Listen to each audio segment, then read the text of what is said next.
Class 10 student unit 11 आपका था alcohol phenol ether. Ether का टॉपिक आप पढ़ रहे थे, ईथर की डिफिनेशन को पढ़ा आपने प्रीवियस टॉपिक में। और उसके बाद इस टॉपिक में आपका स्टार्ट होता है टॉपिक की ईथर का नामकरण। हम ईथर का नामकरण हम किस प्रकार से करते हैं, जैसा कि यहाँ पे ब्लैक बोर्ड पे मैंने कुछ एग्जांपल लिखा हुआ है, जिसमें CH3O CH3 C2H5 O C2H5, उसके बाद है CH3O CH2 CH2 CH3, उसके बाद CH3O CH CH3 CH3। यहाँ पे देख के दिखाया गया एग्जांपल, ढेर सारे एग्जांपल देके दिखाया गया। इसमें दो सिस्टम के आधार पर हम ईथर का नामकरण करेंगे। सबसे पहला नामकरण है सामान्य पद्धति और दूसरा है आईपीसी पद्धति, जिसमें से ज्यादा करके आपका आईपीसी नॉमेनक्लेचर का सिस्टम यूज किया जाता है ऑर्गेनिक केमिस्ट्री में नॉमेनक्लेचर में। तो चलिए हम देखते हैं कि ईथर का हम नामकरण किस प्रकार से करते हैं, कैसे उसका नॉमेनक्लेचर किया जाता है। तो फर्स्ट आपका है कॉमन सिस्टम, जिसको हम कहते हैं सामान्य पद्धति के आधार पर इनका नामकरण। हम देख रहे हैं यहाँ पे CH3O CH3 एग्जाम्पल है आपका। यहाँ पे देख रहे हैं कि ऑक्सीजन परमाणु के दोनों तरफ एल्किल समूह जुड़े हुए हैं, जिनका जब हम नामकरण करते हैं तो आप जानते हैं कि CH3 को आप कहते हैं क्या, मीथिल। और CH3 लेफ्ट ऑक्सीजन के बाएं तरफ भी CH3 और दाहिनी तरफ भी CH3, तो इसका नाम क्या है, CH3 दो बार है, जिस कारण से हम वर्ड यूज करेंगे डाई।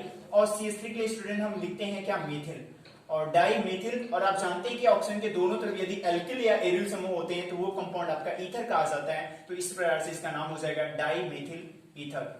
तो ये हो गया क्या, इसका कॉमन नेम CH3O CH3 का डाई मेथिल ईथर। इसका इक्वेशन हम आपको नेक्स्ट पार्ट में नीचे एग्जांपल लिखा गया है, इसके बारे में आपको बताया जाएगा नेक्स्ट आपके एग्जांपल में। सेकंड एग्जांपल आपका है C2H5O C2H5। ऑक्सीजन परमाणु की हम बाएं तरफ भी देख रहे हैं C2H5 है और दाएं तरफ भी देख रहे हैं C2H5। और आपको पता है कि C2H5 को हम कहते हैं क्या, एथिल।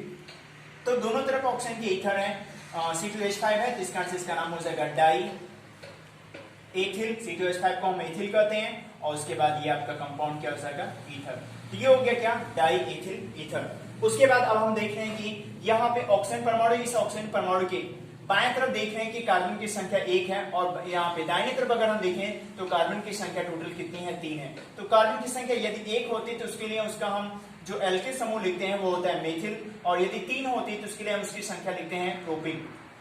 अब यहाँ पे ध्यान देना पड़ेगा स्टूडेंट, हम जब इसका नामकरण लिखेंगे तो हम इसमें से सबसे पहले किसको लिखेंगे, मेथिल को लिखेंगे कि प्रोपिल को लिखेंगे। तो अगर हम अल्फाबेट लेटर्स को ध्यान दें, अगर ऑक्सीजन के दोनों तरफ उपस्थित जो आपके एल्किल या एरिल समूह होते हैं, जो भी समूह उपस्थित होते हैं, उन एल्किल और एरिल समूह में हम ये देखते हैं कि किस साइड जो आपका क्रियात्मक कार्बन की संख्या, उसके लिए जो हम वर्ड यूज करते हैं मेथिल एथिल प्रोपिल ब्यूटिल में, इसमें अल्फाबेट लेटर में सबसे पहला लेटर कौन होता है, जो सबसे पहले आता है। तो हम देखते हैं कि सबसे पहले आपका आता है यम आता है और प्रोपिल में पी की तुलना में। तो सबसे पहले इसका हम नाम लिखेंगे क्या, मेथिल, उसके बाद प्रोपिल, मेथिल प्रोपिल, और उसके बाद आपका क्या हो जाएगा, ईथर हो जाएगा। तो ये थर्ड आपके कंपाउंड का नाम हो गया क्या, methyl propyl ether. Next compound आपका है, अगर हम नॉमेनक्लेचर में देखेंगे तो ये हो जाएगा CH3O CH, इधर भी CH3 CH3। अगर हम देखें कि जब कार्बन परमाणु के वह प्राथमिक कार्बन परमाणु जिससे दो एल्किल समूह जुड़े होते हैं तो उसके लिए हम वर्ड यूज करते हैं आइसो। तो यहां पे यूज किया जाएगा क्या, आइसो। और आइसो लिखने के बाद हम लिखेंगे 1 2 3 3 कार्बन परमाणु है, तो ये हो जाएगा आइसो प्रोपिल, आइसो प्रोपिल। उसके बाद आपका हो जाएगा ऑक्सीजन की इधर देख रहे हैं कि एक एल्किल समूह जुड़ा है, कार्बन की संख्या 1 है, तो इसका नाम हो जाएगा मेथिल, आइसोप्रोपिल मेथिल, और इसका नाम हो जाएगा ईथर। तो एक बार फिर से रिपीट कर देते हैं। तो यहाँ पे हम देखें कि अगर हम दाहिने तरफ देखते हैं ऑक्सीजन के दाएं तरफ देखते हैं तो यहाँ पे CH से जुड़े हुए दो एल्किल समूह जुड़े होते हैं, जिसके लिए हम वर्ड यूज करते हैं आइसो और नियो। यदि प्राथमिक कार्बन परमाणु जिससे दो एल्किल समूह जुड़े होते हैं उसके लिए हम वर्ड यूज करते हैं आइसो। यदि 3 एल्किल समूह जुड़े होते हैं, 3 CH से जुड़े होते हैं, तो उसके लिए हम वर्ड यूज करते हैं नियो। तो यहाँ पे लिखा गया आइसो। आइसो लिखने के बाद 1 2 3 3 कार्बन है, इस कारण से हम इसके लिए लिखेंगे वर्ड यूज करेंगे प्रोपिल, तो हो जाएगा आइसोप्रोपिल। अब हम आ जाएंगे ऑक्सीजन के बाएं तरफ, एक कार्बन परमाणु है तो इसके लिए इसका संगत एल्किल समूह हो जाएगा मेथिल, तो आइसोप्रोपिल मेथिल ईथर। तो इस कंपाउंड का कॉमन नेम हो जाएगा आइसोप्रोपिल मेथिल ईथर। नेक्स्ट आपका टॉपिक है क्या, अब यहाँ पे देखें ऑक्सीजन के बाएं तरफ देख रहे हैं कि एक एल्किल समूह है और ऑक्सीजन के दाएं तरफ हम देख रहे हैं कि एक एरिल समूह है। अब इसका नाम क्या लिखेंगे, हम देखिए CH3 को स्टूडेंट हम कहते हैं क्या है, मेथिल, और इसके बाद C6H5 को हम कहते हैं क्या, फेनिल। अब हम देखेंगे कि ऑक्सीजन के बाएं तरफ मेथिल है और ऑक्सीजन के दाएं तरफ क्या है, फेनिल। एक एलिफैटिक है और एक एरोमेटिक है। तो अब यहाँ पे जब हम इसका नाम लिखेंगे तो वही कॉमन सिस्टम में हम ये देखते हैं कि अल्फाबेट लेटर से कौन पहले आता है। तो सबसे पहले आपका आता है क्या, मेथिल, तो ये हो जाएगा स्टूडेंट मेथिल। उसके बाद फिर हो जाएगा ये आपका फेनिल और ये आपका जो यौगिक है वो क्या है, ईथर। नेक्स्ट यहाँ पे है क्या, फेनिल, इधर भी फेनिल है और इधर भी आपका क्या है C6H5, इसका तात्पर्य है फेनिल है। तो हम देख रहे हैं कि दोनों तरफ, ऑक्सीजन के दोनों तरफ एरोमेटिक कंपाउंड है, एरोमेटिक कंपाउंड का पहला जो सदस्य है फेनिल है, तो अब इसका नाम लिखेंगे, दोनों तरफ फेनिल है, इस वजह से इसको लिखा जाएगा डाई फेनिल, और ये आपका कंपाउंड क्या हो जाएगा, ईथर हो जाएगा। तो ये तो हो गया क्या, common name, common system, common nomenclature में इसका नामकरण करते हैं सामान्य पद्धति के आधार पे। इसके अंतर्गत हम ये देखते हैं कि अगर दोनों तरफ समान एल्किल समूह होते हैं तो उनका जब हम नामकरण करते हैं तो इसके लिए हम यूज करते हैं क्या, दो समान होते हैं तो डाई, और उसके बाद CH3 को यूज करते हैं मेथिल, और उसके बाद एक कंपाउंड आपका हो जाता है ईथर।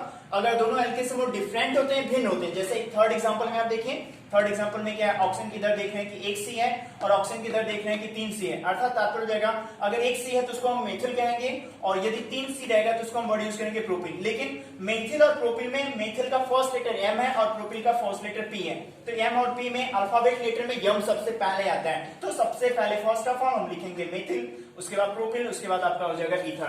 थर्ड एग्जांपल यहाँ पे, फोर्थ एग्जांपल जो देख रहे हैं आप, CH3O, CH, CH3, CH3, oxygen के बाएं तरफ हम देख रहे हैं कि एक मेथिल है, और ऑक्सीजन के दाएं तरफ अगर हम देख रहे हैं कि कार्बन से 2 एल्किल समूह जुड़े हुए हैं, तो यहाँ पे हम देखेंगे तो यदि प्राइमरी कार्बन परमाणु जिससे 2 एल्किल समूह जुड़े होते हैं उसके लिए हम वर्ड यूज करते हैं आइसो, और आइसो लिखने के बाद उस कार्बन के साथ में जितने भी कार्बन होते हैं उसके एल्किल समूह का हम नाम लिखते हैं, यानी कि ये तीनों मिला के 1 2 3, इसका नाम हो जाएगा प्रोपिल, मेथिल, एथिल, प्रोपिल, तो आइसोप्रोपिल।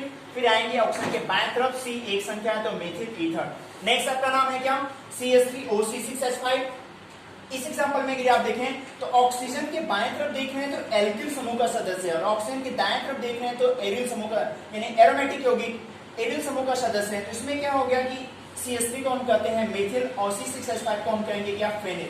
अब इसका जब हम नाम लिखेंगे तो मेथिल और फेनिल में सबसे पहले अल्फाबेट लेटर में नामकरण में यम पहले आता है ABCD के क्रम में, तो इसलिए मेथिल सबसे पहले लिखा गया, उसके बाद फिर लिखा गया आपका फेनिल, उसके बाद आपका लिखा गया क्या, ईथर।